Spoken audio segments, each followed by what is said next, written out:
Hey folks, my name is Chris Wessel. Today we're going to be tying a Shady Lady variant.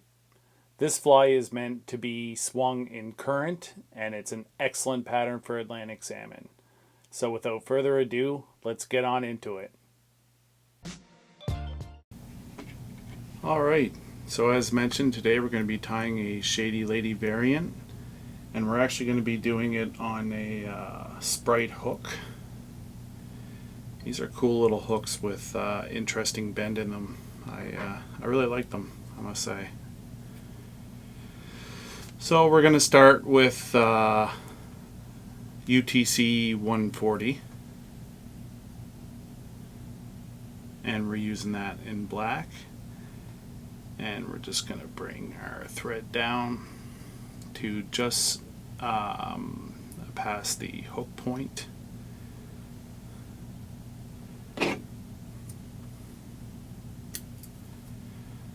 Alright, so our next material we are going to use is for the tail on this fly, and we're going to use some white calf tail. Just get rid of that fluffy stuff down there. This is a deer hair bodied fly, but it's not meant to be a floating fly. This fly is meant to be swung in current. We're going to use some crystal flash there. And I try not to overdo it with crystal flash on these flies. I like these flies with 2 to 3 strands in the tail mixed with the white calf tail. So what I do when I do that is I just take the crystal flash and I just drop it into my deer hair, or my hair stacker, sorry, amongst the white calf tail.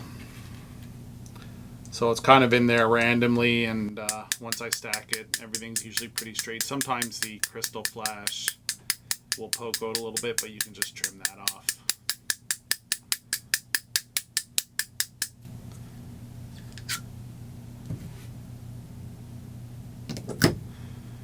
Alright, so we can just pull out any stragglers there that we don't want.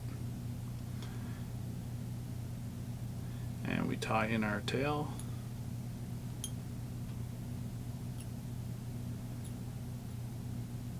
Once our tail's secure, I might actually pull that out a bit.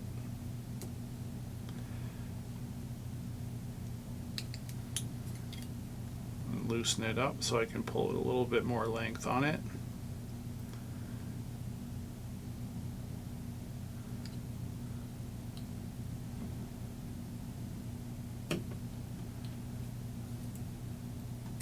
Just cut off the extra.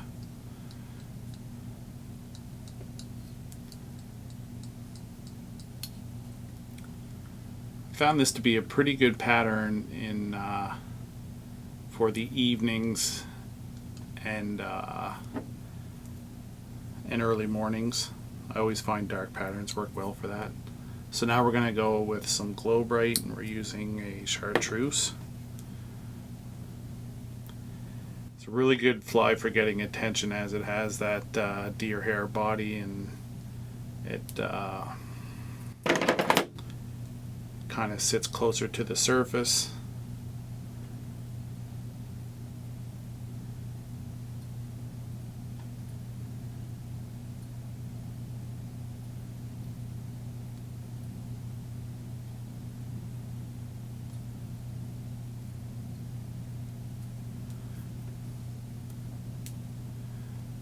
See, we still got some black showing there, so I'm just gonna come back and try to fill that in a little bit.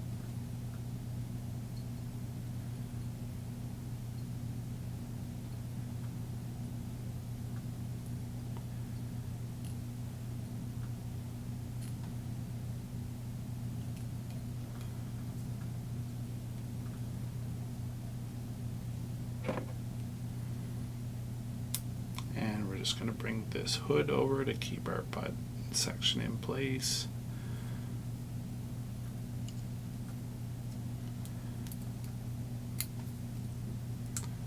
And that'll be all right. So now we're going to use some uni yarn. Some people will just continue using floss, and that's fine too. I do like to have a nice raised section for these the red part on this, and same thing when it goes with when I'm tying undertakers as well. Sometimes I use floss, but I find uni yarn very good as well. And we just tie that in a way that let's see here.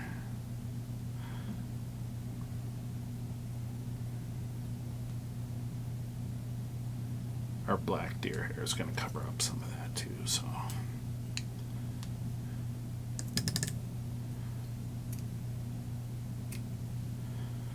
Alright, so speaking of black deer hair, that's the part we got now.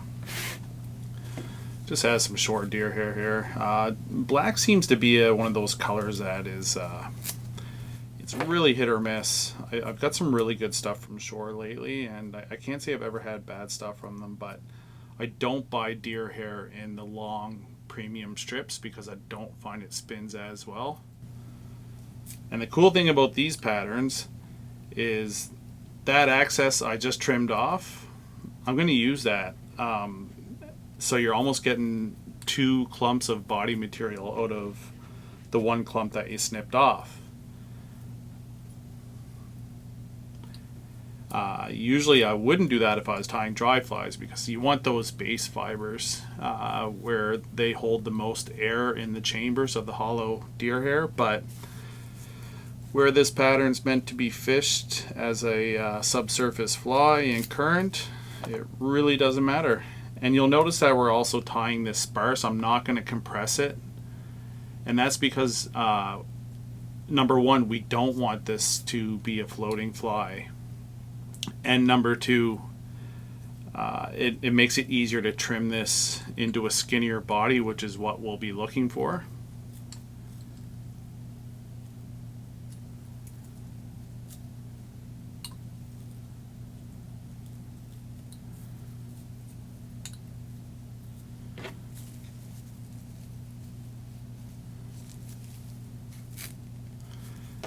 This is one of those patterns that I like to tie when I get a few extra materials laying around, because especially for rooster saddle, or the saddle that I'm going to be using for the hackle, because it requires such a small amount, and I'm just going to, not really compressing that, but I just want to move it back.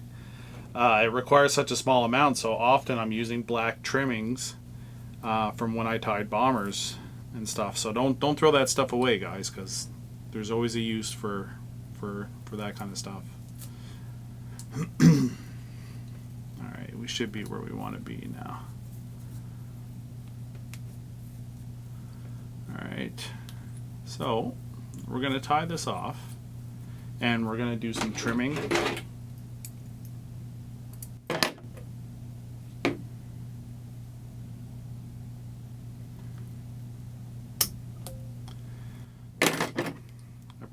Shouldn't have trapped all that deer hair in there, but I'll get that fixed up later. So I just usually put a trimming container underneath my vise.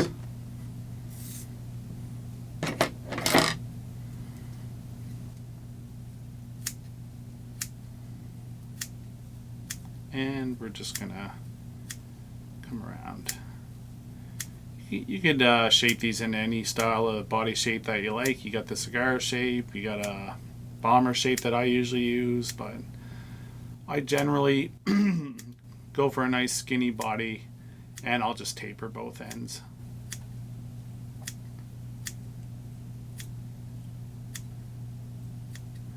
And I'll come in, and normally I would turn my vise, but I don't want things to go out of focus. I'm shooting in manual here now, so I'll shift my body instead of shifting the vise.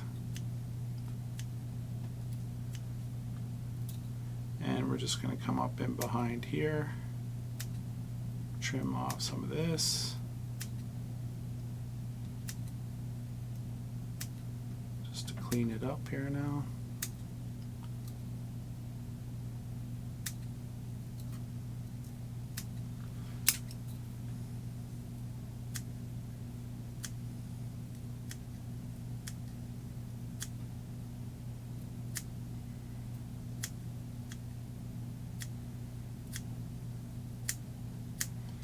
right.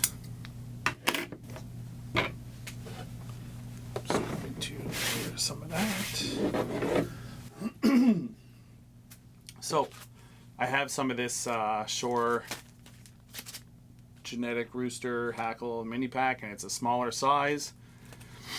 I normally actually don't tie a lot of small flies. Most of my flies are for Atlantic salmon, and I fish, I guess, rather large ones, comparatively speaking, to trout dry flies. So this actually came really handy for this pattern. So I'm just kind of searching for a good hackle length for that. I don't like to skimp on the hackle on these. I find the larger the hackle, the better it fishes. So I'm going to try this one, and I'm just going to come up here and just choose a, yeah, that's perfect right there. I'm just stripping that down and cut it off, leave myself lots of stem to work with.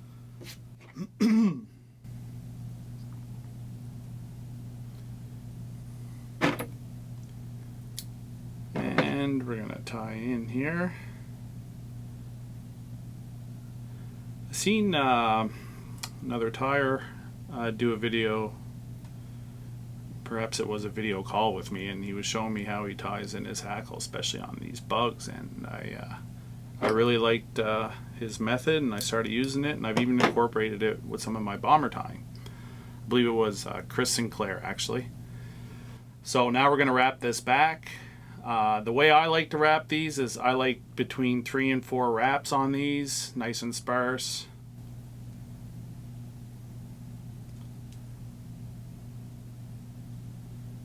You can do as many as you want to do, guys. This is my personal preference on this pattern because it's produced for me. So now I'm just going to work this thread back up to the head. And you see me doing this wiggling motion. That's just to cut through the deer hair.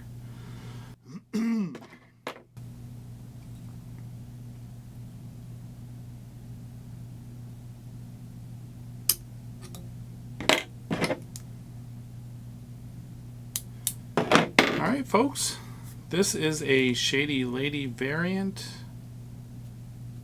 Not actually, I've tied so many of these like this one, and this is all I usually fish, so I'm not really sure what the original looks like. I'd have to go and look it up, but if you don't really care about tying the original, I can promise you this one works really well.